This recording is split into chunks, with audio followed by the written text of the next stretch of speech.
Alright, let's continue with St. Anne's Reel. I'm going to finish the tune out, staying in that same pathway that we've been talking about, and maybe improvising a little bit toward the end of this video. But let me go right into part 2. Same pathway, E and F sharp notes here. These same two familiar notes from the previous video. Here's the beginning of part 2.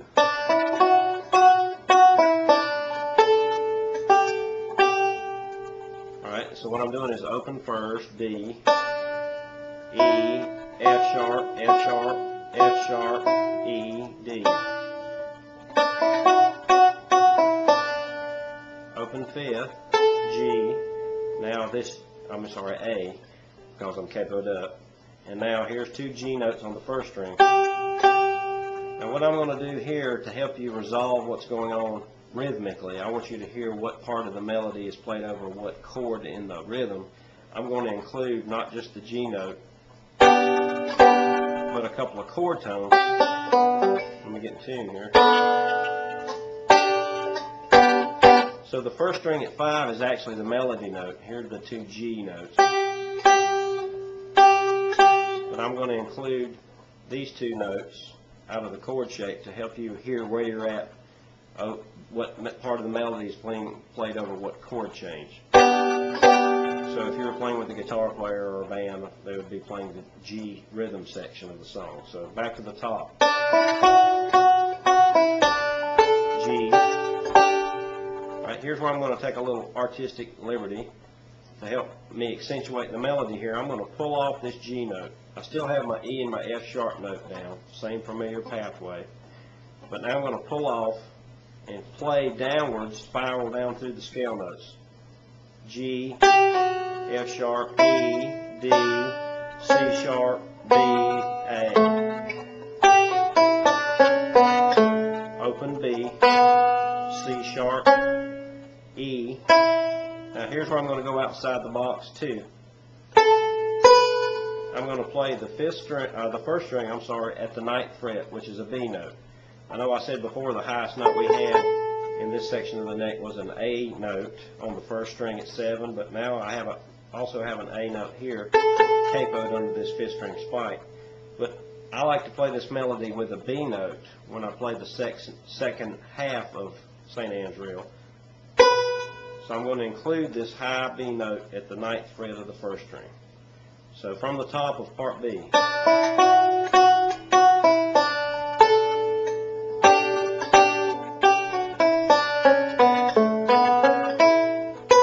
Now from B, 2 A notes, which is the 5th string open.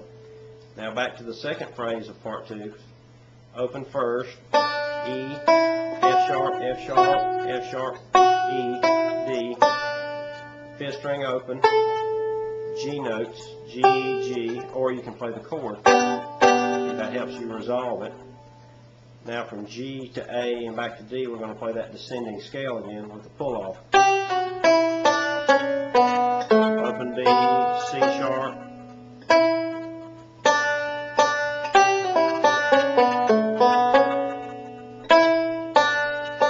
Now I can stretch that out a little more if I want to make that a little more complex.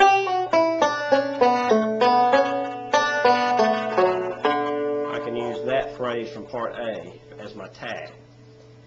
So there you have it, pretty much that's the whole tune. Now of course this is a simple version and we're staying in one area, but I'm doing that for a reason, because playing a tune like St. Anne's Reel in D using these pathways that we've gone over helps you get a really firm grasp of the mechanics of how to use these fragments. Because you notice in places I'm using fragments, 2-note fragments, but I'm not playing a verbatim 2-note scale. But I could have come up with a version that had,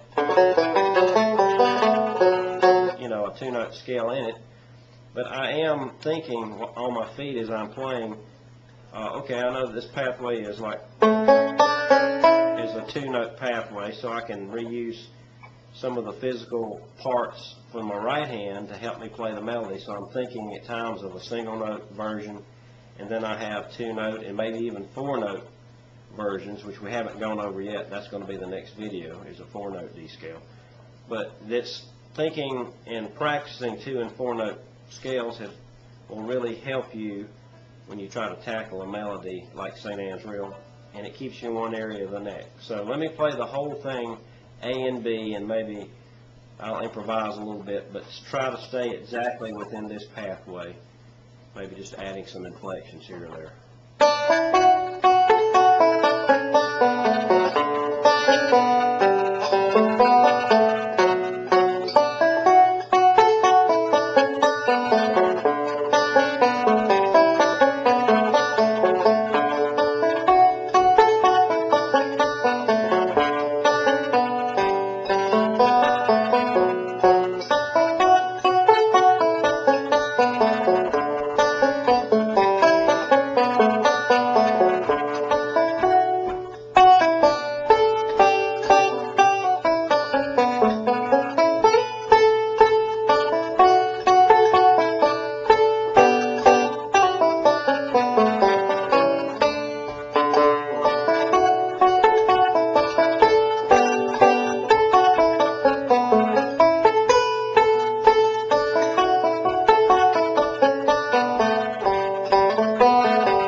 So if you stay in this pathway and practice your single and two note, you're going to find a lot of really cool ways to play that. That's just one really simple way to play St. Anne's Reel, staying closely meshed with these scale pathways that we've talked about. But you can try experimenting around with some sliding into some notes, trying different scale notes in different ways when you improvise over this. But start with the basic melody. Try to get it as closely as you can.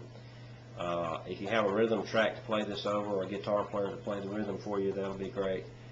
But stick with these pathways here and use it in the context of a great old tune like St. Anne's Reel, and it'll give you great practice to discover the mechanics, how to use these fragments and these different scale types to play the melodies you need to play in D. So have fun with this, and next week we'll pick up with 4-note melodic scales.